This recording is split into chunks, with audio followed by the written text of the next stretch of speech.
Bapak Ibu kekasih Tuhan, selamat pagi. Ketika saya menyiapkan video ini, perkiraan cuaca di Kelapa Gading pada kira-kira jam 5.30 atau 6 nanti mengatakan akan hujan. Sebagai warga Kelapa Gading, mendengar kata hujan, sebagian besar dari kita jadi was-was. Nanti jadi banjir apa enggak ya? Tapi pagi ini saya mau mengajak kita semua untuk mengingat hujan sebagai berkat Tuhan. Pagi ini entah matahari atau hujan yang menyapa kita, baiklah kita melihatnya sebagai sapaan dari Tuhan yang mengasihi kita. Bersama-sama mari kita bernyanyi, hujan berkat-Mu itu yang kami perlu.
Pagi ini sudah berpikir mau sarapan apa?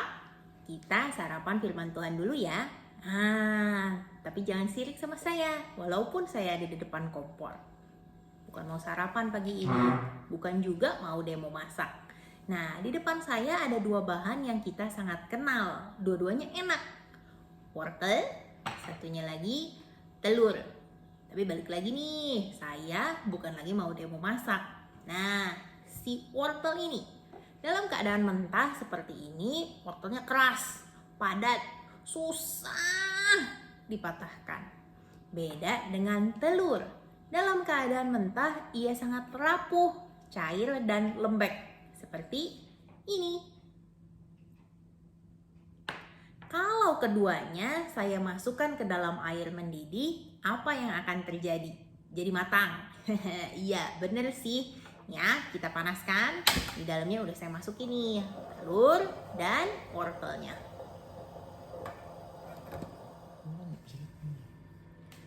Kalau keduanya saya masukkan dalam air yang mendidih, apa yang terjadi? Dalam waktu yang tepat, keduanya akan matang dengan sempurna. Enak, jadi enak untuk dimakan. Tapi kalau apinya saya biarkan terus-menerus menyala, apa yang akan terjadi? Wortelnya kalau kelamaan direbus akan jadi lembek, bahkan benyek nih, sampai bisa dihancurkan dengan sendok seperti ini. Bagaimana dengan telur? Telur walaupun direbus lama, dia akan menjadi padat. Ya, kuning telurnya mungkin kalau dibuka ada sedikit warna keabuan, tapi dari teksturnya dia akan menjadi padat. Wortel dan telur dimasak dalam waktu yang lama, yang satu jadi lembek, yang satu jadi padat. Nah, coba bayangkan kalau wortel dan telur ini adalah ilustrasi orang percaya, dan air panas ini adalah gambaran untuk pencobaan yang hadir dalam hidup kita. Bisa nggak sih kalau nggak usah ada air panasnya? Ya tetap mentah telur dan telurnya. Air panasnya tetap harus ada. Sama seperti pencobaan dan berbagai kesulitan dalam hidup kita tidak bisa lepas menjadi bagian dari hidup kita. Lalu terus maksudnya apa? Wortel setelah direbus lama jadi benyek, jadi mushy. Telur setelah direbus lama jadi padat. Ini adalah ilustrasi atau gambaran bagi setiap orang percaya setelah ditempa pencobaan. Kita jadi yang mana nih? Jadi yang benyek seperti si wortel yang kelamaan direbus setelah pencobaan itu, atau kita menjadi si orang-orang percaya yang menjadi teguh, kokoh setelah melewati berbagai pencobaan. Yesaya 43 ayat 2 berkata demikian. Apabila engkau menyeberang melalui air, aku akan menyertai engkau. Atau melalui sungai-sungai, engkau tidak akan dihanyutkan. Apabila engkau berjalan melalui api, engkau tidak akan dihanguskan. Dan nyala api tidak akan membakar engkau. Nabi Yesaya memberikan dua pesan besar bagi bangsa Israel. Pertama, soal penghakiman bagi bangsa Israel karena ketidaktaatan mereka. Babilonia dan Asiria akan menundukkan mereka. Tetapi bukan cuma pesan soal ketidaktaatan bangsa Israel. Pesan Nabi Yesaya yang kedua adalah dalam situasi sulit demikian, selalu ada pengharapan.